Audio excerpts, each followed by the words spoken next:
আসসালামু আলাইকুম। আপনারা সবাই কেমন আছেন? আশা করি সবাই ভালো আছেন। আলহামদুলিল্লাহ আমরা ভালো আছি। এখানে আমি চিকেন নিয়ে নিছি, বুকের অংশটা নিছি, একটা মুরগির পুরো বুকের অংশটা আমি ছোট ছোট পিস করে নিছি। তো আমরা বানাবো চিকেন পপকর্ন। এখন হলো আমরা মশলাটা দিয়ে দিব। তো এখানে হলো মরিচের গুঁড়াটা দিয়ে দিব, হাফ চামচের একটু বেশি দিলাম, আর স্বাদ অনুযায়ী লবণটা দিয়ে দিচ্ছি। এখানে আদা রসুন বাটা দিব হাফ চামচ, আর একদমই 1 চিমটি চিনি দিব মিষ্টির জন্যে, তাহলে স্বাদটা সুন্দর আসবে। আর হলো 1/4 চামচের মতন মশলার গুঁড়া দিব, এলাচ দারচিনি লবঙ্গ সব কিছু আছে এখানে। আর সয়া সস দিয়ে দিব 1 চামচ, যত আমরা লবণ দিছি তো বেশি একটা দিব না। আর এখানে হলো ওয়েস্টার সস দিয়ে দিব 1 চামচ। তো এখন ভালো করে আমি মাখায় রাখবো, সুন্দর করে মাখাবো। 3-4 ঘন্টার মতন ম্যারিনেট করে রেখে দিব। এই তো মাখানো হয়ে গেছে। এখন হলো আমি ঢাকনা দিয়ে 3-4 ঘন্টার জন্য রেখে দেব, তাহলে ভিতরে মশলাগুলো ঢুকবে।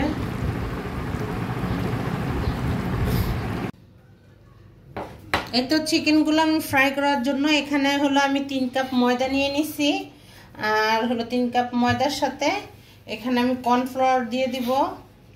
কর্নফ্লাওয়ারও আমি 3 চামচের মতন দিয়ে দিচ্ছি। ভালো করে ময়দার সাথে আমি কর্নফ্লাওয়ারটা মিশিয়ে নিব। আর এখানে হলো 1 চামচ শুকনো মরিচের গুঁড়া, আর স্বাদ অনুযায়ী লবণ। চিকেনও আমাদের লবণ দেওয়া আছে, সব মশলা। আর এখানে হলো আপনার ম্যাগি মশলা 2 প্যাকেট নিয়ে নিছি। আর 1/4 চামচের মতন মশলার গুঁড়া, 1/4 চামচ হলো চিনি। এগুলো সব দিয়ে দিব, দিয়ে ভালো করে ময়দার সাথে মিশিয়ে নিব। এটা হলো উপরের কোট করব যে চিকেনে, সেই কোটের জন্য এটা তৈরি করে নিচ্ছি। ভালো করে মশলাটা মাখায় নিব। আর চিনিটা দিলে একটু মিষ্টি মিষ্টি হালকা লাগবে, আর হলো আপনার ওই চিকেনটা একটু মচমচা বেশি হবে, তো সেই কারণে চিনি দেওয়া। আর এখানে যে আমরা চিকেনটা ম্যারিনেট করে রাখছিলাম, সেই চিকেনগুলো ছোট ছোট পিস করে নিছি। এখন হলো আমি সবগুলো চিকেনই দিয়ে দিচ্ছি। ভালো করে আমি ময়দার সাথে মিশিয়ে নিব। একটু ময়দার পরিমাণটা বেশিই লাগবে, তাহলে সুন্দর মতন গায়ে গায়ে লাগবে। ভালো করে মাখাইতে হবে। একটু চেপে চেপে মাখায় নিব। আমি এই কোটিংটা 2 বার দিব। একবার এখন মাখায় নিচ্ছি, মাংসতে যেই একটু জুসি জুসি ভাব আছে না, সেটাতেই ভালো মতন ময়দাটা লেগে যাবে। তারপর আমি একটু ভালো করে ছেঁকে ময়দাটা ঝরায়া তারপর পানিতে আমি কোট করব। এটা এখন হলো আমি সবগুলা চিকেন উঠায় নিব। এটা আমি এরকম একটা ঝুড়ি নিয়ে নিচ্ছি। তো এই ঝুড়িতে আমি সবগুলা চিকেন নিয়ে নিচ্ছি।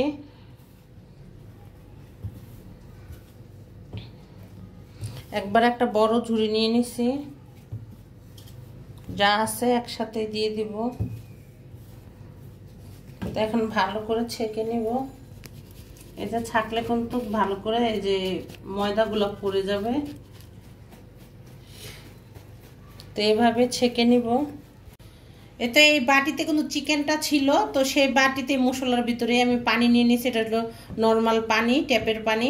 তো এই পানিটাতেই আমি এই যে চিকেনটা ময়দাটা সরাই নিছি না, এখন হলো আমি জাস্ট হালকা করে শুধু একটু ভিজাই নিব, মানে সুন্দর করে আমি আরেকটা কোটিং দিতে পারি ময়দার।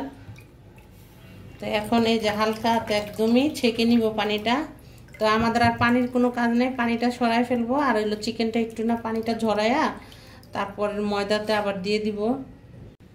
সেই ময়দাটাই নিয়ে আসলাম, যে ময়দাটাতে আগে মানে এরকম কোট করছি। তো এই চিকেনটা আমি হালকা হাতে ঢেলে দিব। ডাবল করে 1 কোটেও হবে, কিন্তু ডাবল করে কোট দিলে না উপরে মানে ইয়াটা মচমচা ভালো হয়। তো এখন হলো আমি সুন্দর করে ময়দাটা যতটুকু পারবো ততটুকুই আমি চেপে চেপে লাগাই নিব। এখন একটু মোটা করে লাগবে, তো আমি ভালো করে হাতে একটু মাখায় নিচ্ছি, এই যে ঝুরঝুরা করে নিব। তো এইখানতেই আমি ছেঁকে ছেঁকে চিকেনগুলা ভেজে নিব। দোকানে যেরকম শেপ আসে ওরকমই আসবে। তো আমরা চুলাতে চলে যাব এখন। এই যে ময়দার থেকে আমি এরকম করে ঝেড়ে ঝেড়ে মানে ময়দাটা ফেলে দিব, দিয়ে যেরকম একটা পিরিজে নিয়ে নিব, হাফ প্লেটে নিয়ে নিছি। একদম কিন্তু পুরো দোকানের মতন শেপ চলে আসছে। ইচ্ছা করলে আপনারা আরেকবারও এটা ভিজায় আবার ময়দাতে দিতে পারেন, তাহলে আরও বেশি কুটিনটা শক্ত হবে। তো এই পর্যায়ে আমি এখন ভেজে নিব। এখন হলো আমি চুলাতে দিয়ে দিব। চুলাতে তেল বসায় রাখছি, তেলটা গরম হয়ে গেছে, হাই হিটেই রাখবো আমি তেলটা। বসাই দিয়েছিলাম ডুবা তেলে ভাজতে হবে। তো তেলটা হলো গরম হয়ে গেছে। এখন দেখি একটু তেলটা গরম হয়েছে নি, একটু ময়দা দিয়ে, হ্যাঁ তেলটা গরম হয়ে গেছে। এখন হলো আমি চিকেনগুলো দিয়ে দিব ডুবা তেলে। একটু হাই হিটে ভাজতে হবে, আর ছোট ছোট পিস যত হয় এটা বেশিক্ষণ সময়ও লাগবে না। এই তো চিকেনটা কিন্তু আমি নেড়ে দিচ্ছি, সুন্দর ভাজা হয়ে গেছে। আর একটু গোল্ডেন কালার করব, করে তারপর ছেঁকে তেলটা সুন্দর মতো উঠায় নিব। চিকেনটা কিন্তু ভাজা হয়ে গেছে, আমি হলো উঠাই নিব।